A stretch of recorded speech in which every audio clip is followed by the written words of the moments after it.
you're at the beginning of high school, you're kind of in that in-between age of you're kind of too old for the camps that are out there to go as a camper, and maybe a little bit too young to be able to get some of the jobs that are out there that are available to young people.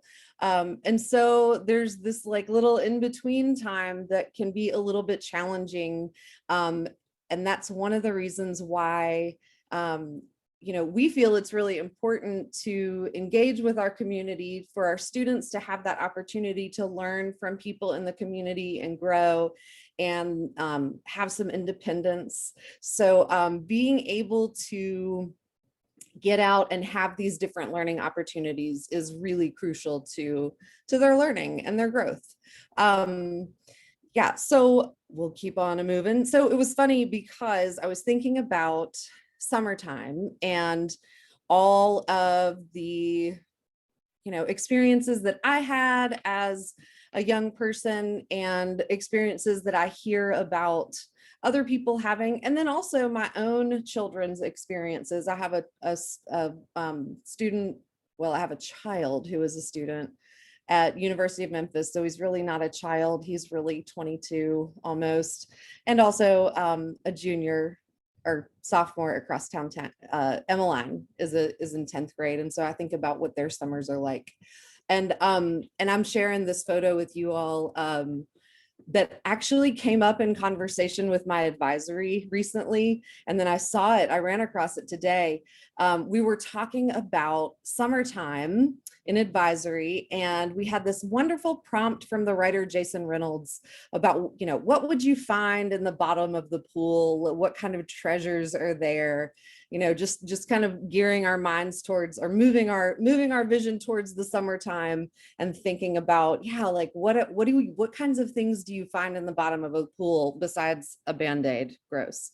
And I was telling them about this time that I found a Ziploc bag with some money in it, and just how odd that was to come across that, but also how totally, normal it seemed at the same time. And what I imagined when I found this Ziploc bag full of money was that a young person had come to the water park and they were having this adventure, maybe with friends, and maybe they were, maybe this was something they weren't used to doing, taking money with them that they were responsible for the whole entire day. And maybe they didn't know that it was a good idea to stick it somewhere safe, zip it up in the pocket of your swimsuit if you're lucky enough to have a pocket in your swimsuit that has a zipper. And unfortunately, it ended up in the bottom of the lazy river along with me. And so, yeah, I picked that up and just thought, and thought about how tough that was going to be for that person, for that young person, to be able to, get through their day. And, I am definitely one that hopes that that money would return to the person who lost it. So I did turn it in, and with that hope that it would return back to that young person. But I just wanted to share that with you because we did discuss that in our advisory recently. And I thought that it was a good indication kind of where a lot of students are and getting out and having these new independent experiences. One of the things that I have seen for myself with my own children, and I can remember for myself at this age, is that, we want some independence. We look big, teenagers look like they are, physically, they look like they're ready to be out in the world. And so, we have a lot of expectations of our own children in our house. We look at them and think, well, you are capable of doing these adult things. And that is true. At sometimes, our kids are. But there are other times when, we see quite the opposite. And that's entirely normal. There were a couple of weeks ago, my daughter recognized a need and saw that I needed to finish out some work that I was doing, and she totally offered to cook dinner. And I was really impressed with the fact that she recognized that need and was willing to be a part of that solution, and really appreciated that. And then the next day, she was on TikTok for hours and hours. And I love TikTok, but I'm just saying, the laundry did not get folded that day. That was the one thing that we asked her to do, and she didn't do it, So there's this very much this normal, assumption that our kids are sometimes 5 years older than they actually are, taking on these responsibilities. And then other times when, those responsibilities get neglected, and maybe they seem a little bit younger, a little 5 years younger. And so that makes it challenging to get going on any sort of activity in the summertime. And we as parents want to try to motivate our kids, or we hope that it will come from within. Students, I know that there are probably students who are here, I know that there are probably times when you really do feel connected to something, and you feel really motivated, or at least curious, motivated, to find out more about it. And so that's what we want to do, is be able to help you all connect with these things that you're interested in, that you want to learn more about. And they can come in many forms. I know that you probably saw on our little flyer that we have quite a few things to share with you tonight. So the first thing that I want to share with you that we will be able to connect you with as far as opportunities go are internships. And we have done internships in the past, and during the pandemic, unfortunately, we did pause on those opportunities because we did want to maintain safety for everyone, both our students and mentors out there. But we have an incredible network of community partners who are very, very willing to meet with our students and show you the ropes and explain to you what they do, and have students shadow and even assist. You can see this photo of Asher Crouch. He's a junior this year, but in 2020, he went to Via Productions and helped on this set for a commercial. And if you ever are watching television and you see a commercial from MLG&W where they are talking about how people will call your phone and ask you to pay your bill for MLG&W for your utilities over the phone. That's what this commercial was. So a crosstown student was able to assist in that commercial. And yeah, I'm just so glad Asher got to do that. But yeah, so we have a software platform, as it says on the screen, called Emblaze. And that is a really great tool for students to use when they want to find what opportunities are available. And also, if they decide that they want to pursue an internship, they can track their hours on this Emblaze platform. And then we have a really, really generous XQ grant that allows our students to receive payment for their internship work. And so once they meet a required number of hours, they can receive payment. And I have more details about all of these things, but I just want to make sure you all get an overview of what's available for students for this summer when we're here together tonight. All right, volunteering. I know Yanette is here. She's in this photograph too. And she has been very active in our volunteer club as well as HOSA for future healthcare workers. So we do have volunteering as an option, and volunteering is just, this great opportunity for our students who maybe are focusing more on accumulating volunteer hours and just serving in the community rather than, looking for a specific internship. But I love to help connect students with different opportunities. And right now we have options at Room in the Inn and Dorothy Day House and Manna House, as this says here, and then on to Memphis Humane Society and Memphis Rocks Community Lunch, or the clothing closet. You can see that this group here was helping at Toys for Tots over the holidays. And we do have opportunities, within our school as well for both internships and for volunteering. But again, the Emblaze software that I mentioned before, we can track hours for students who are interested in, really making sure that they have the hours that they need, especially those who are applying to colleges and would like to list those in their applications. All right, part-time jobs. First of all, I have to say this hardworking crew at Global Cafe in the concourse, I can take no credit for the fact that they work there at all, did it all on their own. But I just wanted to highlight them here and let you all know that we have wonderful representation from Crosstown High students who are employees at Global Cafe. It's a really wonderful thing. And I actually just got an email from Sabine, who is one of the owners of Global today. And she said that she'd really like to have some more students come work there. So that's on the table.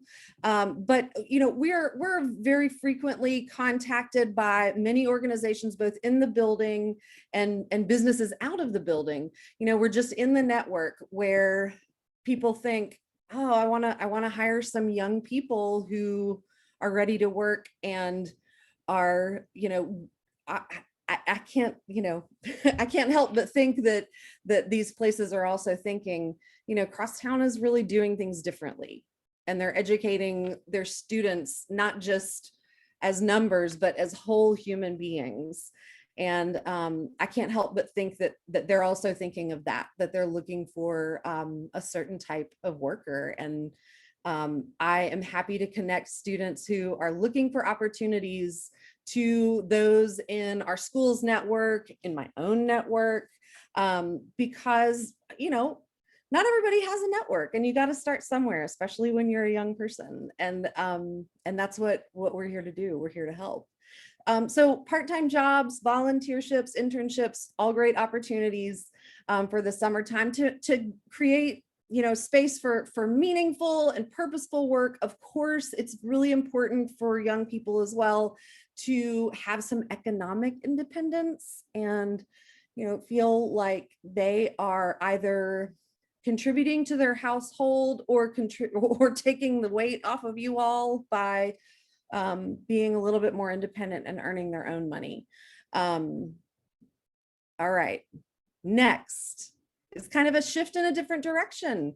Before I've kind of been talking about these learning opportunities that are very work-based, right? And here we are moving on to this ACT and SAT prep courses that are coming from our wonderful partners in college counseling, Brains and Brawn. These prep courses are in both the months of June and July, and I believe there's also one in August. They're pretty intensive prep courses, but it kind of depends on the length of the course. They'll offer a 1-week course, a 2-week course, and the 4-week course. I believe the 4-week course is the one that's in August. But depending on the length of the course, you can imagine how rigorous they will be. That 1-week course is only 5 days, and you're going to work hard should you sign up for that one. And all of them end, they all culminate just before a weekend test. So this part is the part that is a little bit tricky, but I think you'll be excited to hear this. So the cost of the course is $395, but Brains and Brawn is offering Crosstown High students exclusively this wonderful opportunity where we have scholarships, right? And that's based on income.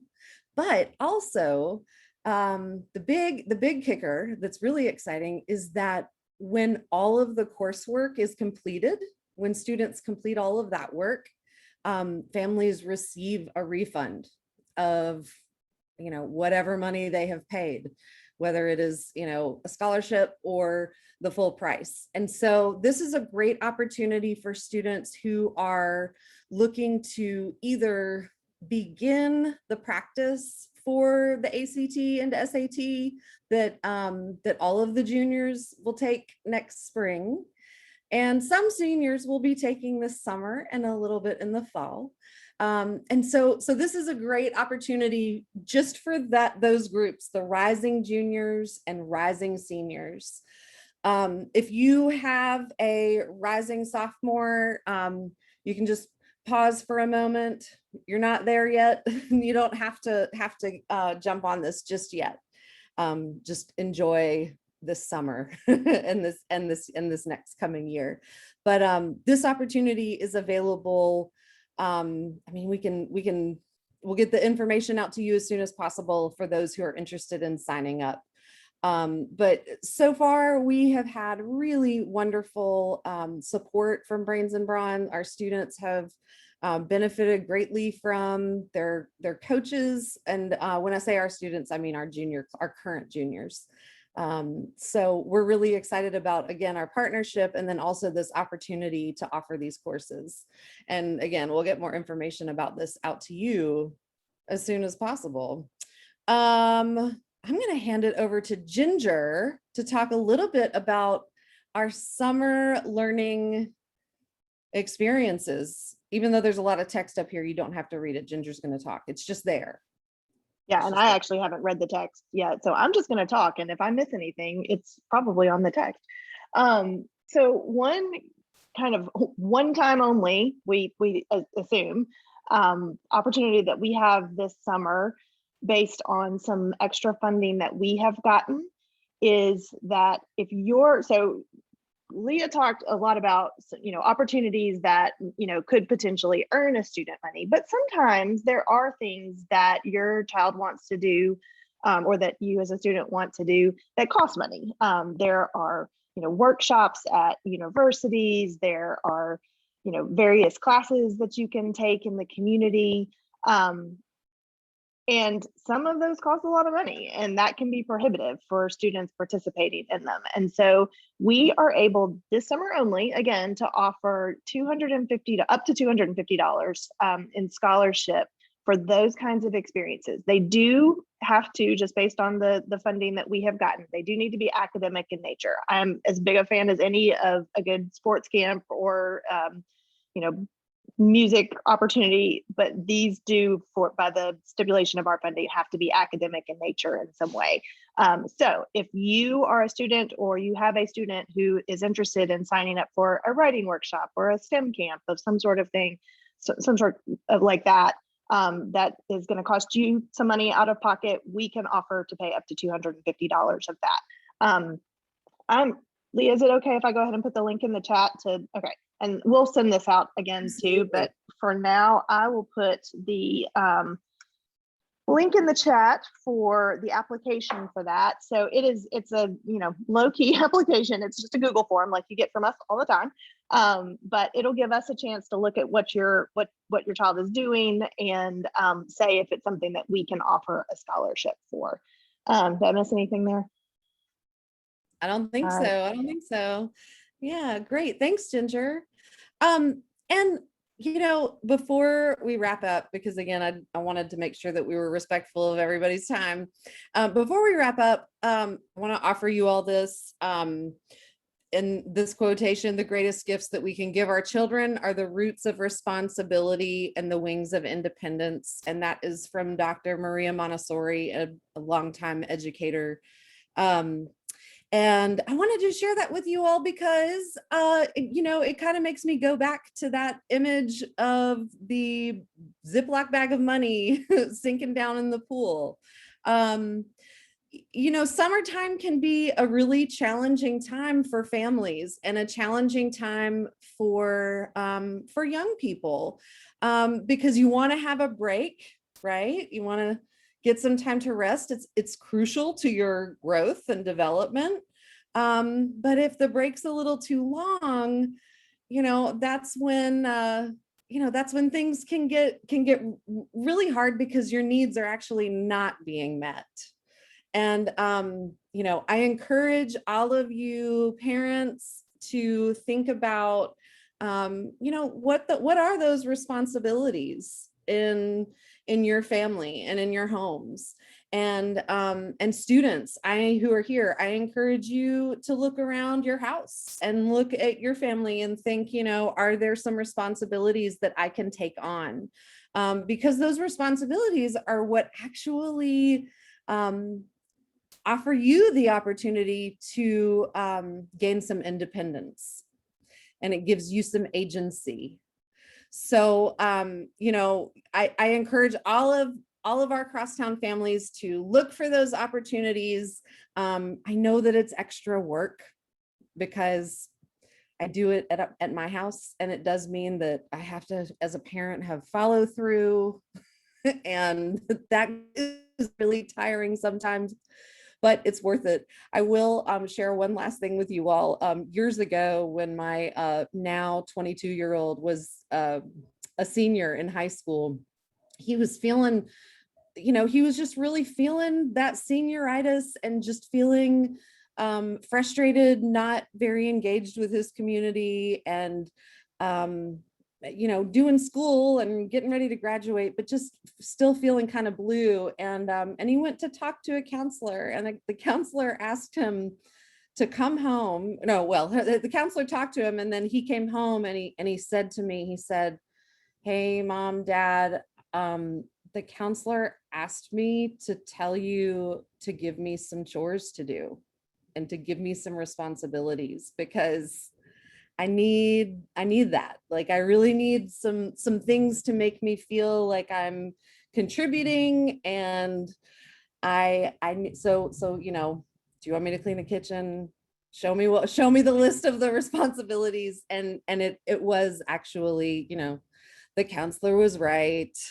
They're right. But again, I know that it's work. I know that it's a lot of work, but it's the kind of work that really makes us feel more confident, more independent, and more skilled when it comes to getting out in the world and having these experiences, and knowing that, if we make mistakes, a crack does not form in the earth and you don't fall in. We're just going to get up again and keep learning. So, I'm really hopeful that you all will talk about all of these opportunities with your kids and students who are here. Talk about these opportunities with your parents, and in the coming days, I'll get some more information out to you about how we can start these processes and find some great opportunities for you all this summer, so that you have a productive, meaningful summer that doesn't just fly by. You'll be able to look back on it and go, "Oh, I did that." So yeah. And I feel like, yeah, we've got about 5 minutes left. If anybody has any major burning questions, I'm happy to answer them. But yeah, we just want to kind of keep them short. So I'll open it up for about 5 minutes. And while you're thinking of your question, one quick thing I will say is that I know that this is mostly parents and guardians in the Zoom right now, but we will be following up directly with students on all of this. And so not next week, but the week after is our end of course exams week. So hopefully you have seen that we will need all students in person that week for end of course exams, but those do end before the end of our normal day. And so we are planning some programming each day that students are in person to help them with course planning for next year, summer planning for everyone, and then also for our rising seniors, thinking about some things related to the senior year and what they want their senior year to be like. So they will be finished with exams early, but we're going to try to make good use of that time and make it productive as well. Any questions? Or this is Durissa Davis, Luna's mom. I had a question. If they were wanting to do volunteer work with, I saw you had Memphis Humane Society or Dorothy Day House, do they need to orchestrate that through you guys at the school, or do we contact those places directly? if you are ready, you can contact those places directly. And then Luna could just let me know if she would like to track her hours, and I can activate her account in Emblaze. And then when she goes to do her volunteer work, she can track those hours. Okay, that sounds good. And I have one other question. With the scholarships for camp, with something artistic like graphic design, and I don't even know that there's anything like that out there, but if there was a course that was graphic design related, would that be considered an academic course? I am not going to make any specific judgments on anything right in this moment, but if there's something that you have a question about and you want to submit, like you can submit it through the form. If you are not even that sure about it and want to just email it to me, like it's easiest for us to make that determination if we've got a link to the actual opportunity. So if you want to just send that to me and let me say yay or nay before you go to the trouble of applying for that and for the scholarship, I'm happy to do that. So just email me. You all have my email address. You know how to find me. Yeah, great. Thank you. And actually, Teresa, your question was a really good one in terms of just whose responsibility is it to find an internship, to find volunteer opportunities. We are certainly happy to help kids with ideas and to help kind of point them in the right direction on how to get those. Ultimately, though, the initiative has to come from them, and the steps that, taking the steps to apply for those has to come from them. We are here to support, because for most of them, it'll be the first time they've ever done it. And that's a scary, scary thing. It can be. So we are here to support, but it is definitely not a thing where it's like, I want some volunteer hours and Miss Leah is going to make it happen for me. This is definitely a partnership. Is that fair to say, Leah? Absolutely. Absolutely. Yeah. And that is one of our competencies, is leading your own learning. And I have to say that for all of our returning students this year, after the pandemic or in the middle of the pandemic, the maturity level has just absolutely skyrocketed. It's really exciting to see how students are able to advocate for themselves. Now, if you ask, my child, she doesn't advocate for herself, not that I see, but your kids actually do. They really do. And they do it well. I'm very impressed by them. They might not do it with you, like my own, but they really do with their teachers. So, I encourage our students, and I will equip our kids to make sure that they feel comfortable and confident, writing emails, making phone calls, any kind of connections that they need to make, I will support. But again, they will be making those connections. All right. And I know some of you came in a little bit late, and we do try to keep these short, but I hit record at the very beginning. And so we will share this out. So if you missed anything at the beginning, don't worry, it was recorded, and we will be sharing that out and sharing it with kids very soon.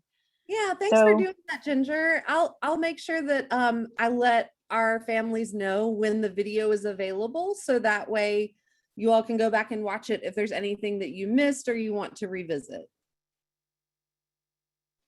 6 o'clock on the dot. We're so good. Woo! Well, I hope y'all have a fantastic evening. It's great to see all of your names and some of your faces, and I hope that you all stay safe and be well, and yeah, we'll be in touch. Thanks again. Thank you. Thank you.